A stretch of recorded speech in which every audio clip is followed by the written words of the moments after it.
할렐루야. 주의 은혜와 사랑을 진심으로 감사와 영광을 하나님께 올려드립니다. 새 아침 믿음으로 나와 주님을 찬양하며 경배하며 또 주의 말씀을 근거하고자 합니다. 성령 하나님께서 친히 저희들 가운데 임하셔서 믿음으로 지혜와 사랑과 능력과 믿음으로 역사하여 주옵소서. 아버지 하나님, 오늘도 주님이 주신 교훈의 말씀을 통하여 힘이 되게 하시고 세상을 넉넉히 이길 수 있는 삶의 원동력이 되어줄 수 있도록 성령 하나님의 기름 부심의 역사 있어지게 하여 주옵소서. 우리 주 예수 이름으로 간절히 기도하옵나이다. 아멘. 하나님의 말씀 우리 보시도록 하겠습니다. 히브리서 12장입니다.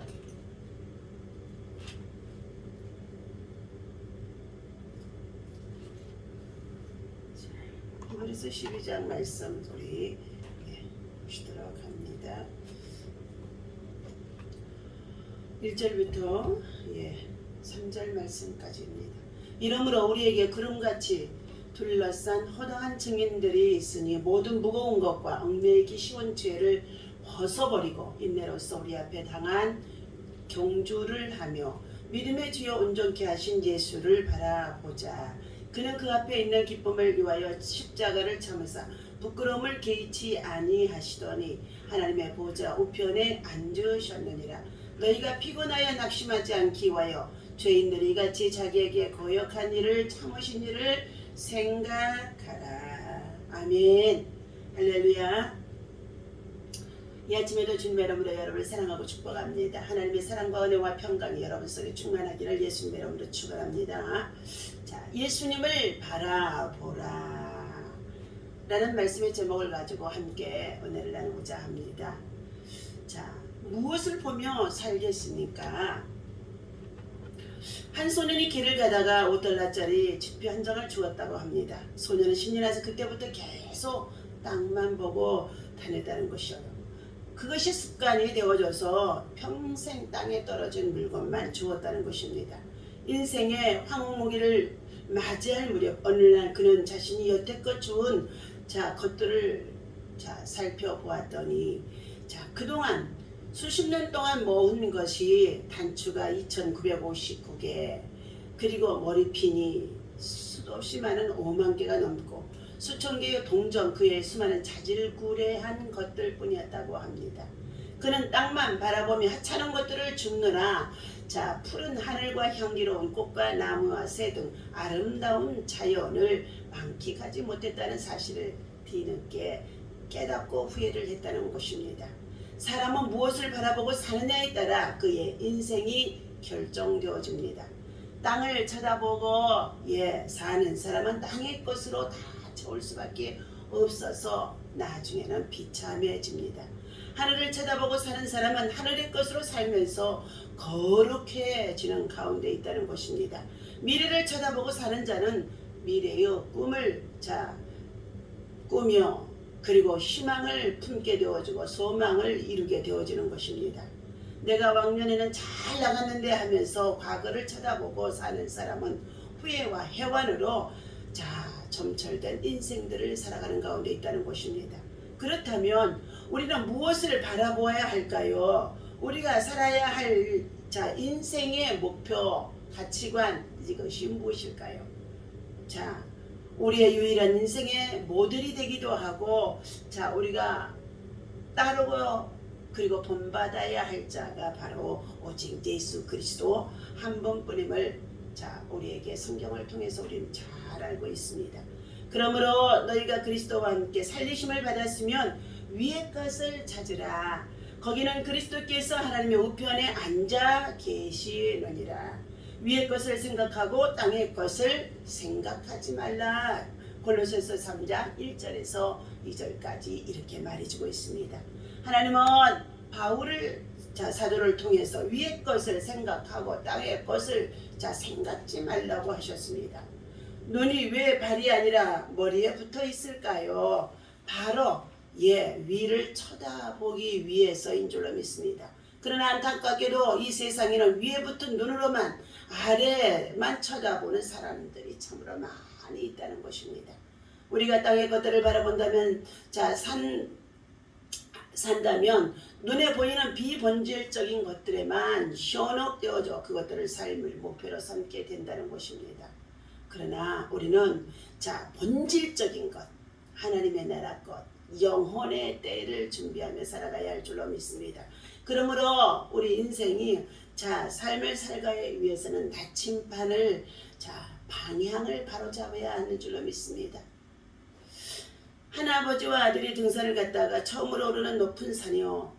야영을 하고 그리고 정상까지 오르게 가자고 다짐을 했다는 것입니다. 아들이 머리에 있는 태양을 보며 아버지에게 물었습니다. 아버지 언제쯤 정상에 도착할 수 있을까요? 그러자 아버지는 지도와 나침반을 보며 아들에게 말했습니다. 얘야, 산 정상에 얼마나 빨리 도착하느냐 보다는 방향을 잘 보고 걷는 것이 중요하다. 산이 오를수록 나무들이 빽빽하게 우거져 있어서 어느 것이 길인조차 잘 구분되지 않기 때문이라는 것이다. 아버지와 아들은 그만 길을 잃고 말았다는 것입니다. 빽빽한 숯불림 때문이었죠. 불안해지고 얼굴이 창백해진 아들이 아무 말도 없이 나침반만 보고 방향을 확인하는 아버지를 향하여 화를 냈다는 것입니다. 아버지 이러다가 평생 이곳을 못 벗어날 것 같아요. 시간이 얼마나 많이 지난 줄 아세요? 좀 더 빨리 걸어야겠어요. 아들은 급한 마음에 허둥지둥 발걸음을 재촉했다는 것입니다. 그때 아버지가 팔을 뻗어 어딘가를 가리키며 이렇게 말했습니다. 얘야, 산 정상에 오르려면 이쪽으로 가야 한단다. 우리는 여태껏 엉뚱한 방향으로 올라가고 있었단다. 두 사람은 방향을 바꿔 한참 걸은 후에 목적지인 산 정상에 도착을 하게 되어졌습니다. 산을 내려온 후에 아버지가 아들을 불러 말했습니다. 얘야, 시간보다도 더 소중한 것은 우리들의 방향이라는 것이란다. 방향을 올바로 잡지 못하고 살아간다면 산속에서도 우리는 목숨을 잃을 수밖에 없었을 것이란다. 아버지는 가지고 있던 나침반을 아들에게 내밀었습니다. 그러자 아들이 자신의 손목에 찼던 시계를 풀어 아버지에게 건네며 말했습니다. 고맙습니다. 아버지, 이 시계는 제가 스스로 방향을 가늠할 수 있을 때까지 보관을 해 주십시오. 시간보다도 더 중요한 것이 나침반이었다는 것을 말해주고 있습니다. 두 번째, 예수님을 바라보아야 하는 이유에 가장 중요한 것은 예수님과 새로운 언약과 이정표가 되어주시기 때문인 것입니다. 예수님은 우리 인생의 새로운 언약이자 이정표가 되어주셨습니다. 히브리서 12장의 2절은 믿음의 지어도 온전케 하신 예수를 바라보라 라고 말했습니다. 주님만이 우리에게 믿음의 주가 되십니다. 주는 헬라어 언어로 아르케고고스인데 개척자, 지도자라는 뜻이기도 합니다. 주 예수님만이 한 번도 살아보지 않았던 우리 인생들의 초행길을 개척해 놓으신 분이요, 내 삶의 지도자가 되어주시는 분이십니다. 그분을 따라가며 그분에게 배우는 것이 승리의 비결이라는 것입니다. 그분은 믿음의 경지를 정하시고 그 경지를 처음으로 끝까지 완주하신 분이 예수 그리스도의 우리의 주님이십니다. 지금 경주에 참여한 우리들을, 세상 나라에서 이 광야에서 살아가고 있는 우리들을 주님은 하늘나라에서 주님의 보좌의 우편에 앉아 계시면서 기다리고 계시며 우리에게 격려와 힘을 주시며 살펴보고 계시는 줄로 믿습니다. 예수님은 우리가 하나님의 자녀로서 어떻게 살아야 하는지를 보여주기 위해서 먼저 그러한 삶을 살았던 것입니다. 하나님의 미리 하신 자들을 통하여 그 아들의 형상을 본받게 하기 위하여 미리 정하셨으니 이는 그로 많은 형제 중에서 맏아들이 되게 하려 하심이라 라고 말씀해 주고 있습니다. 예수님은 우리에게 삶의 모본을 보여주셨고 그분을 따라 살도록 이끌어 주신 것입니다. 우리는 예수 그리스도로 말미암아 새로운 삶을 지금 살아가고 있고 새 생명을 누리고 있고 그리고 그분 안에서 우리는 하나님의 위로와 평강을 누리며 살아가고 있다는 것입니다. 그런즉 누구든지 그리스도 안에 있으면 새로운 피조물이니라. 이전 것은 지나갔으니 보라 새 것이 되었도다. 고린도후서 5장 17절에서 이렇게 말씀해 주고 있습니다. 우리는 주님의 대속에 십자가의 은혜를 자, 이분 하나님의 자녀입니다. 그리고 구속의 은총을 입고 살아가는 우리들은 하늘로부터 하나님의 복된 은총을 누리고 살아가고 있다는 것입니다.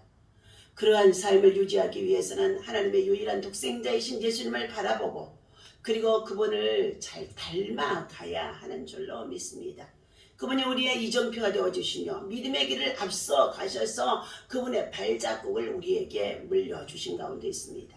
우리는 모두 그분의 발자취를 따라 인생길을 걸어가게 되었으면 강건하고 평안하고 승리하고 형통할 수가 있는 줄로 믿습니다. 예수님의 삶을 바라보는 사람들마다 존귀한 삶을 누리며 살아갈 수가 있게 되어진다는 것입니다. 예수님을 바라보아야 하는 이유 중에 또 두 번째는 예수님은 새로운 능력이 되어주셔서 우리에게 힘을 주시고 있는 줄로 믿습니다. 예수님은 우리에게 온전하게 하실 능력이 있는 분이시라는 것입니다. 히브리서 12장 2절에 온전케 하신 이의 헬라어의 언어인 텔레이 오테는 우리를 목표 지점까지 인도해 주시는 분, 완성하게 이끌어 주시는 분을 말해주고 있습니다. 예수님만이 우리가 정한 목표까지 무사히 인도해 주실 분, 그러므로 예수님이 이 땅에 오셔서 길과 진리와 생명이 되어주신 예수님이십니다. 나로 말미암지 않고는 아버지 하나님 나라에 올 자가 없다는 것을 말씀해주고 있습니다. 인생길을 만나는 무수한 역경과 시험을 이기고 목표 지점까지 완주하도록 도와주시는 분이 바로 우리 예수님 한 분뿐인 줄로 믿습니다. 예수님 자신이 고난 중에 순종함으로 믿음의 경주를 완주하셨고 그리고 예수님은 우리의 깃발이 되어주시고 우리의 치료자가 되시고 우리의 소망이 되어주시고 우리의 힘이 되어주시고 우리의 능력이 되어주신 것인 줄로 믿습니다. 때로는 나 혼자 인생이 낙오자가 된 것처럼 인생길에 있어서 여러 가지 많은 시험과 역경을 당할 때 고독할 때가 많이 있을 것입니다. 그러나 절대로 낙심하거나 좌절하거나 절망하지 마십시오. 우리가 날마다 믿음으로 승리하며 나아갈 수 있어야 될 줄로 믿습니다. 오늘도 하나님께서 사랑하는 저와 여러분들에게 예수 그리스도 안에서 힘이 되어주시고 능력이 되어주신 예수님을 바라보고 승리할 수 있는 저와 여러분 되어주시기를 예수님의 이름으로 간절히 부탁을 드리며 기도로 함께 참으로 연합하시기를 주의 이름으로 부탁을 드립니다. 기도하겠습니다. 하나님, 우리 인생길에 있어서 때때로 불어오는 여러 가지 많은 시험과 그리고 여러 가지 많은 고난으로 고통으로 우리 하나님 정말로 낙심하고 좌절하고 절망할 수밖에 없는 일들이 얼마나 많은지 알 수가 없습니다.